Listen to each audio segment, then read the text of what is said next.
교과서가 스토리텔링으로 바뀌면서 스토리텔링 수학에 대한 그런 관심이 굉장히 많아졌는데요.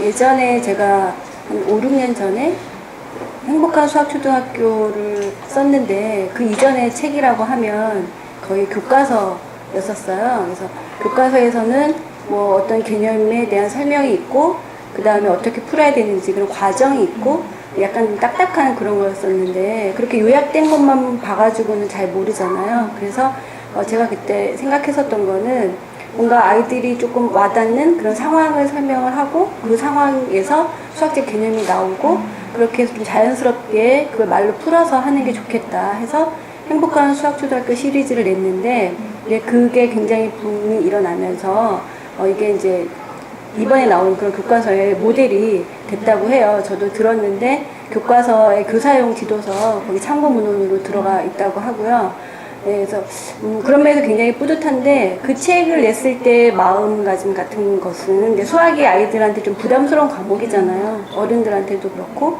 조금 더 편하게 하면서 아이들 눈높이에서 좀 이해할 수 있게끔 그렇게 책이 만들어졌으면 좋겠다 그런 바람이었었어요. 그래서 최근에 교과서가 그렇게 바뀐 거는 굉장히 바람직하게 생각을 하고요.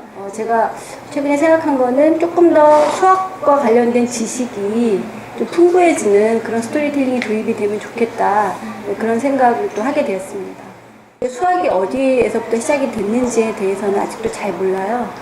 그리고 수학사 책 자체도 좀 어렵기도 한데 특히 동양 수학사 그 중에서 우리의 조상에 대한 조선 수학에 대한 얘기들은 그렇게 쉽게 아이들이 읽을 만한 접근성이 있는 책들이 사실 별로 없거든요. 그런데 제가 생각했을 때 우리 지금 배우고 있는 것은 분명히 뿌리가 있고 그런 것들에 대해서 아이들이 알게 되면 좋겠다 해서 조선 수학의 신 홍정화를 집필하게 됐습니다. 홍정화를 시작으로 조선시대 수학자들의 삶이 무엇인지를 알게 되면 마치 드라마 보듯이 우리가 장금이나 허준은 그걸 재밌게 봤잖아요. 이게 장금이는 요리사고 허준은 의사인데 수학자라고 하는 그런 신분도 있었으니까 실제 그런 신분을 토대로 해서 수학에 대한 이야기를 자연스럽게 해서 수학사에 대한 지식도 쌓고 지금 배우고 있는 교과하고도 연결하고 하는 그런 스토리텔링 책을 기획을 하게 된 거예요.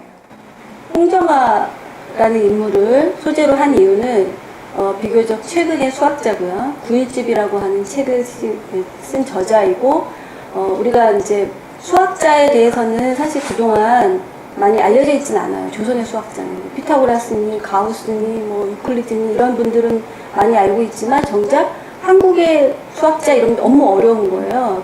근데 제가 그 홍정화 그분이 쓰신 구일집이 지금 우리말로 한자에서 우리말로 이제 번역된 거를 봤는데 거기에 들어있는 문제들이 최근에 아이들이 배우고 있는 현재 아이들이 배우고 있는 문제들과 유사한 게 너무 많았어요. 그래서 연결이 될 수 있겠다라고 생각을 했고요. 그다음에 홍정화가 구일집을 쓰게 된 그런 동기가 정확하게 알려져 있진 않지만 추측될 건데 이제 후세를 위해서 교육용 책으로 지었다 그런 이야기가 있어요. 그래서 그런 의미에서도 소개하는 게 굉장히 좋겠다는 생각이 들어서 우리 수학의 어떤 그런 자료들, 뿌리들 그런 것들을 알리고 싶어서 홍정화와 구일집을 소재로 했습니다. 사실 우리가 요새 이제 역사에 대해서 관심이 많아졌잖아요. 역사는 우리의 뿌리죠.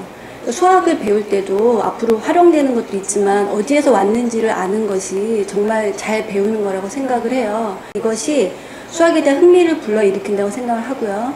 제가 실제로 성인들 대상으로 수학사 강의를 했을 때 그 전까지만 해도 단지 대학을 위해서 공부한다고 생각하셨던 분들이 이렇게 해서 지금의 수학으로 왔구나 하고 그 과정을 알게 되니까 굉장히 개연성이 있잖아요.